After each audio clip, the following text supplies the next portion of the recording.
สมุนไพรข้าขี้กระตือให้การสนับสนุนสนใจติดต่อสำนักต่อฟิล์ม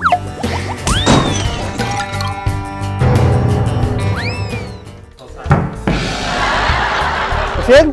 พักมาถึงทางนี่มันดิเอาเงียบเลยเป็นอย่างดอกเขาคงเห็นเพื่อนเป็นอย่างไปบ่ได้มึงคือบทโต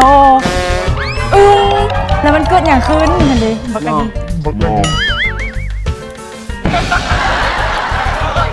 นนี้เวลาจะมาจะเบิ่งนะไม่อายนะพ่อก็อยากให้เกิดเรื่องแบบนี้เกิดขึ้นอีกเป็นครั้งที่2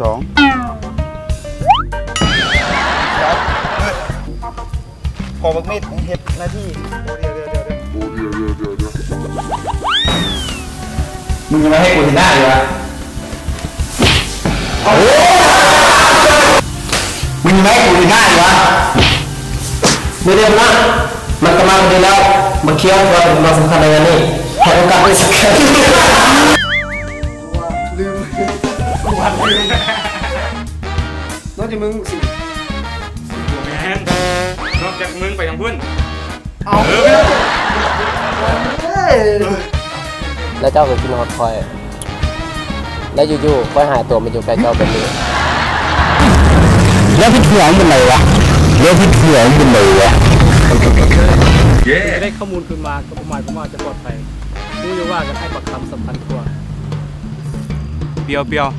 ถ้าพวกมันมีหลักฐานพวกมันเก่าคิดเขาบ่ได้ดอก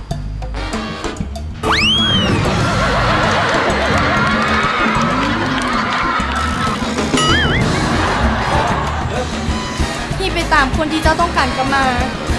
คือตอนนี้เดินต่อมันก็เลยบอกคนใจของใครคือเบ้าเรือบางอย่างให้เจ้าเชื่อให้คนเสียเจ้าไรเพราะว่าคันในเหตุแบบนั้นนะก็เป็นคน